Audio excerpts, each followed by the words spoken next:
जय हिंद दोस्तों। RP target education के यूट्यूब चैनल में आप सभी का स्वागत है।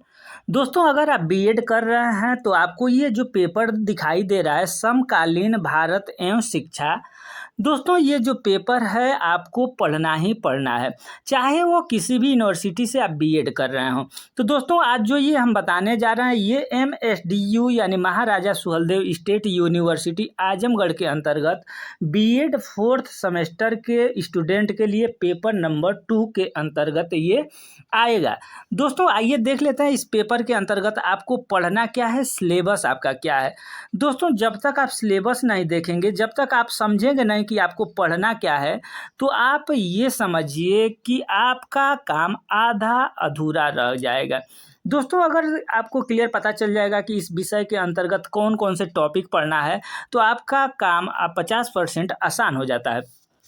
सबसे पहले हम लोग विषय वस्तु इस चैनल पर देख लेते हैं, उसके बाद जितने भी ये टॉपिक हैं टॉपिक वाइज वीडियो हम लोग देख लेंगे। दोस्तों तो पहला जो टॉपिक है आपको पढ़ना है भारतीय शिक्षा दर्शन ऐतिहासिक परिप्रेक्ष्य में। इसमें है प्राचीन हिंदू, बौद्धिक एवं जैन काल के बारे में, भागवत गीता के बारे में पढ़ना है, महाकाव्य काल एवं शिक्षा पढ़ना है, बौद्धिक काल पढ़ना है, जैन धर्म, भारत दर्शन की शाखाएं, मध्यकालीन मुस्लिम काल एवं शिक्षा, ये सारे टॉपिक आपको पढ़ना है। दोस्तों उपनिवेशी काल क्या होता है, स्वतंत्रता काल एवं शिक्षा दर्शन क्या होता है, पूर्वीय तथा पश्चात शिक्षा दर्शन के भेद, ये सारे के सारे टॉपिक आपको 1 में पढ़ना है। दोस्तों सेकंड आप देखेंगे, सेकंड में आपको क्या पढ़ना है, तो सेकंड जो टॉपिक होगा उसमें आपको पढ़ना है शिक्षा के संवैधानिक प्रावधान, यानी शिक्षा के कुछ संवैधानिक प्रावधान है। ये कौन कौन से संवैधानिक प्रावधान है, तो इसमें आप दोस्तों पढ़ेंगे हमारे संविधान की प्रस्तावना, यानी संविधान की प्रस्तावना क्या है, संविधान के निर्देशात्मक सिद्धांत पढ़ना होगा। इसके बाद दोस्तों देखेंगे संविधान, हमारा संविधान और नागरिकों के कर्तव्य, शिक्षा संबंधी धाराएं, संविधान में अन्य शिक्षा संबंधी प्रावधान, ये सारे के टॉपिक आपको पढ़ना है। दोस्तों यूनिट नंबर 3 के अंतर्गत, यूनिट नंबर 3 टॉपिक नंबर 3 आपका है शिक्षा प्रणाली केंद्र सरकार की भूमिका, यानी शिक्षा के क्षेत्र में केंद्र सरकार की क्या भूमिका है।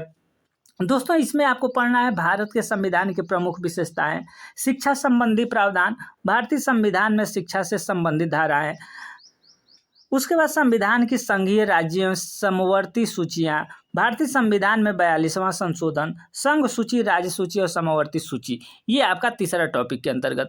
दोस्तों चौथा जो टॉपिक होगा उसमें आपको पढ़ना स्थान और काल के अनुसार शिक्षा के उद्देश्य, स्थान और काल के अनुसार जो शिक्षा का उद्देश्य है कैसे कैसे बदलता है, ये सारे के सारे। दोस्तों ये जो टॉपिक आप देख रहे हैं, ये सारे के टॉपिक, जितने टॉपिक आप देख रहे हैं, ये सारे टॉपिक का वीडियो आपको इस चैनल पर उपलब्ध होगा। सबसे पहले आप लोग अगर बीएड कर रहे हैं तो ये पहला पेपर हम दे चुके हैं, दूसरा पेपर का ये सिलेबस है, ऐसे ही तीसरा देंगे और चौथा, ये 4 पेपर का सिलेबस दे लेंगे, उसके बाद आपको क्लास मिलना शुरू हो जाएगा। तो ये दूसरा पेपर है और इसमें टॉपिक हम लोग देख लेते हैं। शिक्षा के निर्धारण की आवश्यकता एवं महत्व, शिक्षा के उद्देश्य को प्रभावित निर्धारित करने वाले कारक, शिक्षा के मुख्य उद्देश्य और समय एवं स्थान से संबंधित शिक्षा के उद्देश्य कैसे बदलता है, क्या क्या होता है। नेक्स्ट है दोस्तों प्राचीन भारत में शिक्षा के उद्देश्य, बौद्धिक काल में शिक्षा के उद्देश्य, मध्यकालीन मुस्लिम युग में शिक्षा के उद्देश्य, ब्रिटिश काल में शिक्षा के, यानी जो प्राचीन काल में शिक्षा का उद्देश्य क्या था, बौद्ध जो धर्म था उसमें मध्यकालीन, इस समय शिक्षा का उद्देश्य क्या था, भारत स्वतंत्र हो गया, उसके बाद शिक्षा का क्या उद्देश्य था, क्या कैसे कैसे शिक्षा बदला। दोस्तों ये टॉपिक बहुत महत्वपूर्ण हो जाता है, यहाँ से आपको 1 लॉन्ग क्वेश्चन मिलता ही मिलता है, ठीक है। यहाँ से आपका 15 नंबर क्लियर होता है और ये टॉपिक बहुत महत्वपूर्ण। जो रविंद्रनाथ टैगोर का जीवन परिचय आता है, जीवन दर्शन, शिक्षा दर्शन, टैगोर के शिक्षा दर्शन का आधारभूत सिद्धांत, शिक्षा का अर्थ, शिक्षा के उद्देश्य, ये यानी रविंद्रनाथ टैगोर से संबंधित ये सारे टॉपिक हैं। दोस्तों इसके बाद आ जाते हैं महात्मा गांधी। वैसे ही महात्मा गांधी, आपको इसमें से रविंद्रनाथ टैगोर, महात्मा गांधी आपसे पूछ देगा, महात्मा गांधी के जीवन दर्शन से संबंधित या जीवन परिचय पूछ देगा, या शिक्षा दर्शन, गांधी जी के शिक्षा दर्शन की आवश्यकता, तो शिक्षा का इस तरीके से आपसे पूछ सकता है, ठीक है। ये सारे के सारे टॉपिक हम लोग कवर करेंगे।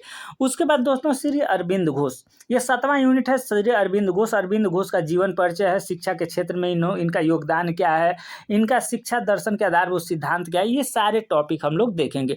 दोस्तों इसके बाद आ जाते हैं जे कृष्णमूर्ति। जे कृष्णमूर्ति के बारे में वही पॉइंट है, सब जीवन परिचय, जीवन दर्शन, शैक्षिक विचार, शिक्षा का अर्थ, शिक्षा के उद्देश्य, शिक्षा के कार्य, पाठ्यक्रम इत्यादि जो भी सारे पॉइंट बनते हैं। नेक्स्ट आ जाता है दोस्तों विद्यालय में शिक्षा का सार्वभौमिकरण। यानी विद्यालय में जो सार्वभौमिकरण का मतलब होता है दोस्तों, यहाँ से एक प्रश्न आपसे पूछता जरूर है। यानी सार्वभौमिक का मतलब हो गया कि ये जो बच्चे होते हैं उनको सभी प्रकार के बच्चों को एक छत के नीचे एक साथ रख करके सबको शिक्षा देना सार्वभौमिकरण कहलाता है। यानी सबको शिक्षा देना सार्वभौमिकरण कहलाता है। तो उसी की समस्या है, उसी का अर्थ, परिभाषा इत्यादि है दोस्तों। उसके बाद है शैक्षिक अवसरों की समानता। यानी शैक्षिक अवसर के समानता के बारे में देखें, समानता के क्षेत्र है, शैक्षिक अवसरों की समानता है, शैक्षिक अवसरों की समानता की विशेषताएं हैं, शैक्षिक अवसरों की समानता में उत्पन्न समस्याओं के कारण है, उसका संवैधानिक प्रावधान है, सरकारी प्रयास इत्यादि जो भी है, कोठारी आयोग भी इसी में आपको पढ़ना है।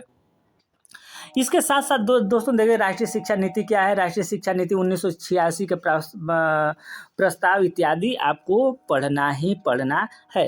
नेक्स्ट जो पॉइंट होगा दोस्तों 11 नंबर का, विद्यालयों में असमानता।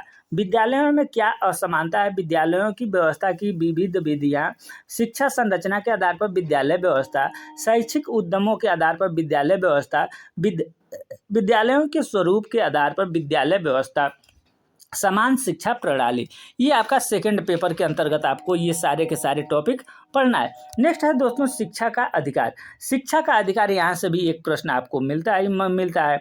शिक्षा का अधिकार कानून के प्रभावी होने से भारतीय समाज की संभावना, अधिनियम के मार्ग और बाधाएं। यानी क्या क्या जो शिक्षा का अधिकार 2009 है, इसमें क्या क्या प्रावधान है, क्या चीज़ है, इसके बारे में आपको पढ़ना है दोस्तों। नेक्स्ट है राष्ट्रीय शिक्षा आयोग, कोठारी आयोग 1964-1966।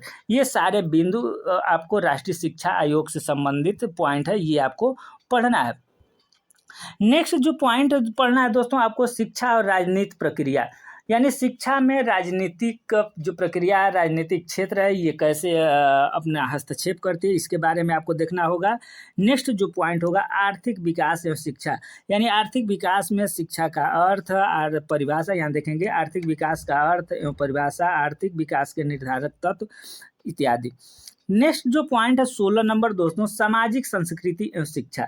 सामाजिकरण, अर्थ व परिभाषा, सामाजिकरण के कारक, सामाजिकरण के अभिकरण, ये सारे के सारे आप पॉइंट देखेंगे, ये आपको पढ़ना है दोस्तों। ये 16 यूनिट तक आपको पढ़ना है। ये सारे जितने भी आप यूनिट देखे हैं, ये सारे जितने भी टॉपिक देखे हैं दोस्तों, इन सारे जो टॉपिक है, इन सारे टॉपिक का वीडियो आपको, जैसे ही आज हम लोग ये दूसरा पेपर का सिलेबस देख लिए, तीसरा पेपर और चौथा पेपर का जब सिलेबस हम लोग देख लेंगे, उसके बाद आपको इस चैनल पर क्लास मिलना शुरू हो जाएगा। क्लास के बाद आपको प्रीवियस ईयर का जो पेपर होगा दोस्तों, प्रीवियस ईयर का पेपर आपको इस चैनल पर उपलब्ध करा दिया जाएगा, जिससे कि आपका 50-70% समझिए कि आपका जो मैटर है वही पेपर, प्रीवियस ईयर का पेपर सॉल्व कर लेते हैं तो आपका फाइनल हो जाएगा। तो दोस्तों चैनल पर पहली बार विजिट कर रहे हैं तो चैनल को सब्सक्राइब कर लेंगे, बेल आइकन को दबा लेंगे, जिससे कि आपको जो भी नई वीडियो आए आपको सबसे पहले उपलब्ध हो जाए। धन्यवाद।